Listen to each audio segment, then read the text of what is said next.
Got a bun on my head, got a bun on my head, baby. Hey guys, hope you all have been well. Welcome back to my channel. I got bit by ants on my feet and it hurts. It's real itchy. Today's get ready with me, so you know, I don't care. I have a beverage. It's just that tea that I always have in the background, but you know the drill. Full list of products down below. I'm gonna get started, and I think today I brought out like my colored stuff. I'll show you my colored stuff. This is color, and two of these are color, and that's it. So I think I'm gonna go purple because my idea of color is purple. I'm sure there are a couple of you on here for the first time because of what the title says. Try to be a, what is it called?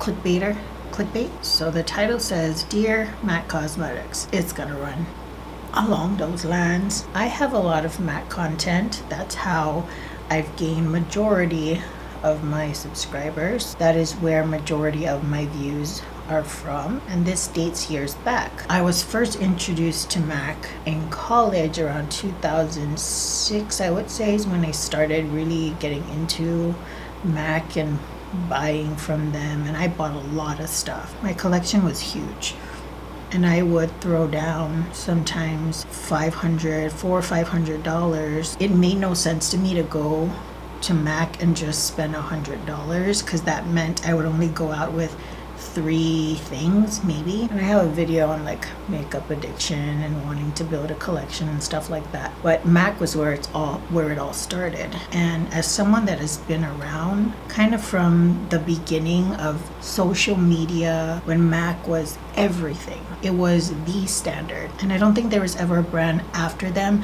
that quite reached there. There are a lot of brands that kind of almost had somewhat of the status, but not the way MAC had it back then. And I'm not a MAC stan at all. I just have a lot of experience with the brand, so I don't want to get that mistaken. But we see that, I mean, it's no secret that it's not what it used to be. I don't know if they're reluctant. Maybe they don't care to expand in the market of everyday consumers because they are and have always been more of a pro brand. But I think there are ways to market them to everyday consumers and maybe they haven't tackled just yet. And I thought I'd share. MAC was already a standard before social media, before YouTube, before all of this. MAC was already established. And so when it all started, they didn't have to do much work, to be honest, because people were coming to them. People were doing the hauls, people were doing the tutorials,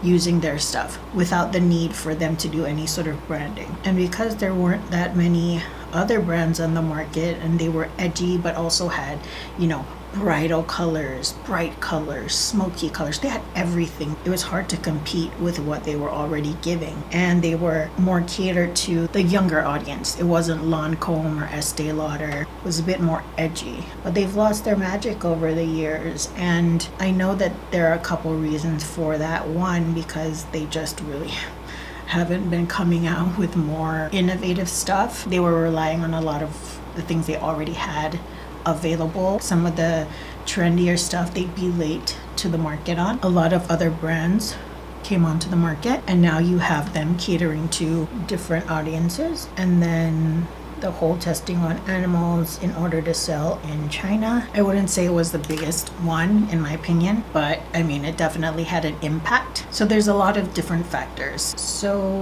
let's just run down the list. Starting off with other brands. You have brands like Urban Decay, right? They're edgy and just they're different. And then you have something like Too Faced, there's kind of like more cute and bright. That's a totally different aesthetic. So the market is more saturated than it's ever been, and so there's competition, whereas before it was kind of like MAC for the youth. MAC had competition, and I don't think they really saw that it would affect their consumers in terms of everyday consumers. Because truth be told, and again, I'm not trying to come off as like a stan, this is what I know. MAC is a global brand, and they are a brand that whether or not consumers, everyday consumers like us, are buying from them, pros are using them. I'm not saying that that's what their kit consists of, but it's not uncommon to see makeup artists, whether that's freelance or professional,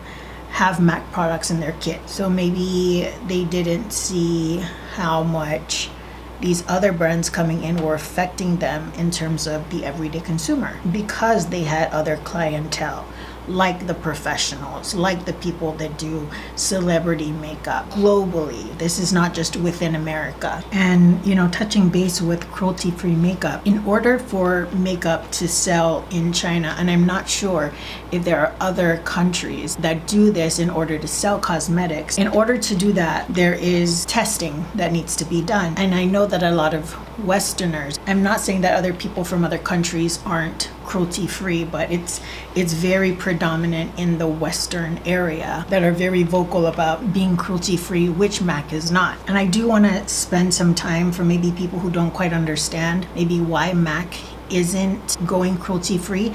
I'm pretty sure that eventually, maybe down the line, if they see a decline in that market area, then they might go cruelty-free so that they can get their former customers to come back in. However, I think sometimes we live in our own little bubble and we forget that there are people beyond where we live that buy makeup. So a place like MAC doesn't just sell in America, in Canada, and for all we know, we may not be the biggest base for them. And the point I'm trying to get with that is maybe the reason why they're not going cruelty-free, despite sort of the backlash that they're getting because of the testing they're doing, is because at the end of the day, MAC Cosmetics is a business. Their whole goal is to make money. Of course, it all started with this idea of creating makeup that people can use and blah and blah and blah, but it's a business. They're trying to make money. And it might just be that places like China, many other Asian countries, and other countries all over the world, they buy more MAC makeup than the Western countries do, and they don't want to lose out on that market. And what I've noticed, and I might be wrong here, but it's just kind of from the lens of me watching other YouTubers, there are, I would say, much more everyday consumers within the Asian beauty community that still have MAC in their collections. I've seen many Asian YouTubers that they'll whip out a MAC blush or they'll have a MAC lipstick. So not only is the professional world still buying from them, but it might also be that everyday consumers are buying from them, and possibly more than the Western market, which is why they're still able to operate the way that they do. And I've said it before, the popularity of MAC goes beyond just here. And so maybe at this point, going cruelty-free is just not where their money is gonna be made, and so they don't change that. That's not saying it's a good thing. What I am saying is that that could possibly be a very big part of it. And wait, hold on, I just thought of this. Isn't the new spokesperson for MAC, what's her name? Blackpink. They're a K-pop group. Isn't that telling? The Asian market for MAC is thriving. But here's what I was thinking of. I know that's just like a lot of backstory, but I just like to, it's interesting to have been alive and see the evolution of, but really I've been there since the beginning, since before YouTube, through YouTube, and through the boom and everything. Decline. What I think MAC has yet to do is be very specific with their choice of PR. When MAC did PR, they were kind of late to the game with PR, and they were very, very choosy with who they were giving makeup to. And I know people remember this. There was only a few people getting the MAC PR stuff. I'm talking early on YouTube. And as of recently, if they have a new launch, like they had that lipstick one, but they started giving PR to big YouTubers. What ends up happening with these videos is, let's say that lipstick collection, right? I'm getting passionate. Look, I just really need to put a lid color on and I think I'm done. So let me just get this train of thought out. What those big name YouTubers do is they'll be like, oh my gosh, look, MAC has a new line. They have all of these lipstick and they gave them everything, like 50 shades, whatever it is. And then what you get is an influencer just swatching it one by one. And then they're like, that's creamy, that feels nice. On to the next. And maybe that works, but I also think that for such a reputable brand, someone that's been around, you'd want a little bit more substance to what these people are providing. And so number one, these people are getting PR all the time, so the fan base is already kind of like and that's the realities, you know. With these bigger influencers, you wonder like what's behind this, what are you getting out of it? So my thought, and please don't misinterpret this as, oh my gosh, Annabelle, you just want to be on a PR list. No, I don't. I think there are far more knowledgeable and well-equipped people on social media to do what I'm suggesting. So that's what I'm getting to. MAC should give people who are knowledgeable of their brand to do their PR for them. Do the research to find people on social media, big or small, that have knowledge about your brand, whether it's they've been buying your makeup products for a very long time and are pretty well educated on the brand as a whole, people that used to work for MAC and did makeup on people. And they used to do that before. I don't think they do that as much anymore. It's just like, ooh, big influencer. And I think that way they can sell to the everyday consumer, because what you're getting is free PR with a person that actually knows the brand. So if, let's say, this is copper tone, a person that is just like big name, right? They don't know anything about MAC. They'll just swatch it like this.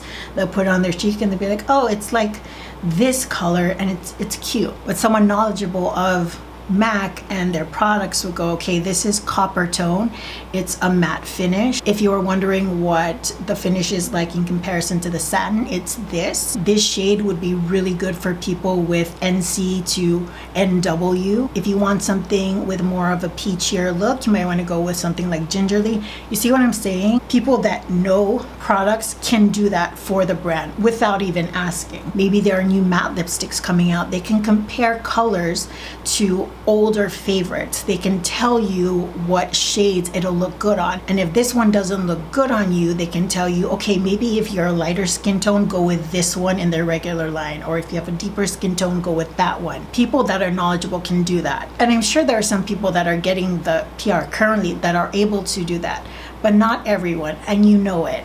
And you know it. So to cater to a bigger audience, maybe to get people a little bit more interested in the products, you might need to do a little bit more research on how and who they're giving their PR to. There's so many people that are knowledgeable and can just sell them without MAC even asking. Like, I get a lot of questions on MAC and I answer them myself. And there are people on YouTube, and I'm sure in a lot of other places, that don't go to the MAC website to ask questions. They're asking people that do these videos. So you're also getting free customer service by doing that. So it's kind of like, why not lean into that even more? That's what I was thinking about as I was driving to my appointment. I'm like, man, MAC, if you just really thought about how you're doing your PR, I think there's a better way to do it.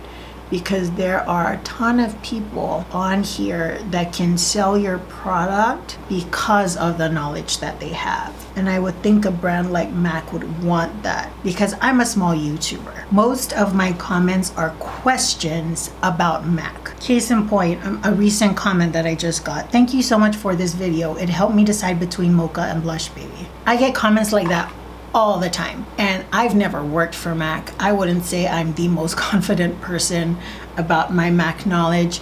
There are people out there that are. Those are the ones you need to find. But anyways, I digress. That's just my idea. So I know it was a long talk, but there we have it. MAC, just give it a try. You never know, you know? You know my lashes, remember I told you they were growing? Now they're starting to like curl. I can see my lashes when I'm looking head on. I see the curl in the middle and especially at the ends. And I don't think it's because my lashes are curling. I think it's the way that I sleep. But my lashes never used to do that, which further makes me think that my lashes be growing. So exciting. My last 2 videos were blush videos. Thank you guys so much for watching. Yes, I did buy all of them recently. I need a burp. You guys know I'm a blush fanatic, right? I've always been since the get. And now that it's becoming like a very trendy thing to like blush it out now, there's so many options, so I'm on it. I recently bought some stuff from Sephora. I got Tower 28, Rare Beauty, Fenty Beauty. I think I got a Tower 28 bronzer, a Mario bronzer. I got a lot of blush recently. I don't think I'm done, guys. I just want to try everything because this is my time. This is our time down here. That's the Goonie quote, right? And it's our time down here. And then they send up the bucket with the sweater. Something. What was her name? You Goonie. Yes, I'm blush craze. I have 3 blushes on right now. So I have a cream blush. I used the Milani one to lay down first. Then I did the Jouer blush bouquet with the pink majority like of my cheeks. And then I did the darker shade right through here. And I really like the way it turned out. Oh my gosh, my bun. It's escaping the middle of my head. Guys, I don't have beautiful hair. If I could get it, I would. I accept that this is my hair, but if it could be changed, I'd change it. Let's do for a wash too. Let's try and round this. Why do people always do this? Yeah, I don't get this. I don't know if it's because my Cupid's bow is very pronounced.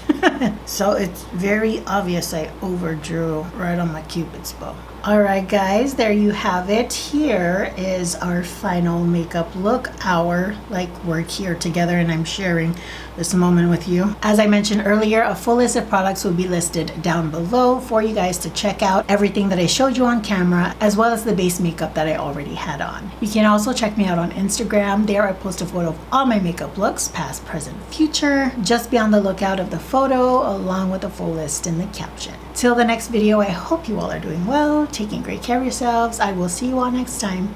Bye guys.